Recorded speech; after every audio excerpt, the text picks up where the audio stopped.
Bury this in your soil, fill it with water,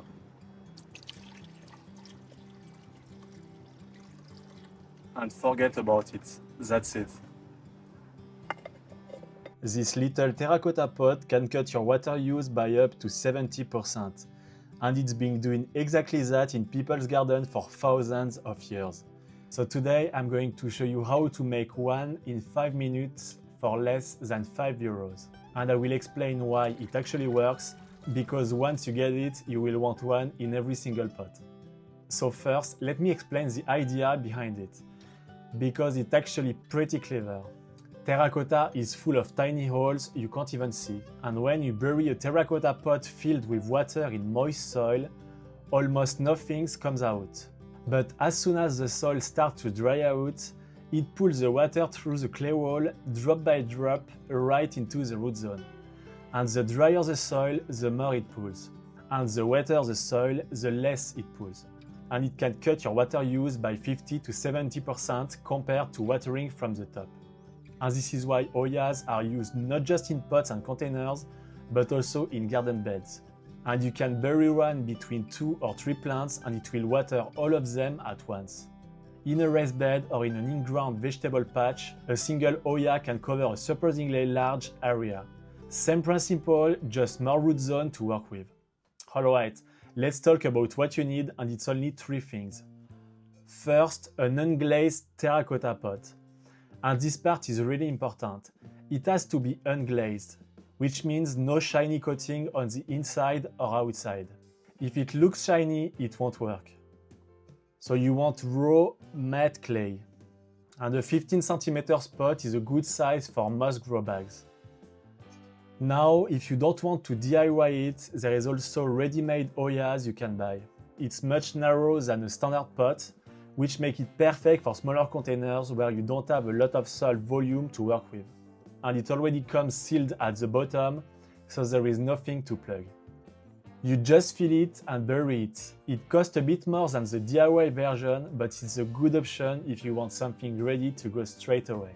Second, you will need a cork, the kind used for wine bottles. And this goes in the hole at the bottom of the pot to seal it. Third, you will need a saucer, and same diameter as the top of your pot. This will act as a lid to stop water from evaporating and to stop mosquitoes from getting in. And don't skip this one. You can find all of this at a garden center or a DIY store for 2 to 4 euros in total. Now, let's go through the steps. Step 1. Push the cork firmly into the hole at the bottom of the pot until it fits tight. Step 2, and this one is important, don't skip it. Fill the pot with water and let it soak overnight. At least 8 hours, because this does 2 things.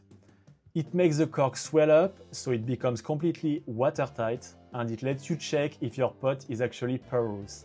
After a few hours, you should see the outside of the pot get slightly damp. If nothing happens after 24 hours, the pot might have hidden glaze. Swap it out and try another one. Step 3. Fill the pot back up with water. Put the saucer on top as a lid and bury it in your container. You can leave about 2 to 3 cm of the rim above the soil so you can refill it easily. And if you are on a balcony with wind, put a small stone on top of the saucer so it doesn't blow off. And step 4. Just keep it filled. Depending on the heat and the size of your pot, you will refill it every 3 to 7 days. But in peak summer, check it every couple of days at first to get a feel for how fast it empties. And after that, it becomes very easy to manage. Before I wrap up, a couple of honest limitations. 1 oya can cover 1 container, and you will need 1 per pot. In a garden bed, it covers more ground, but you will still want to space them out if you have a large growing area. Also, it works best in a normal potting mix. And if your soil has gotten so dry that it's gone hard and water repellent, water it really well first before you install the oya. If the soil can't absorb water normally, the capillary action won't work and the olla won't do its job. So first, get the soil back to a normal moisture level. Then you can bury the olla. And that's it. 5 minutes, €5, and you have a passive watering system that's run on its own. And if you want to see how this fits into a full vacation watering plan, I made a complete comparison video with 5 different solutions. It's just right here if you want to check it out.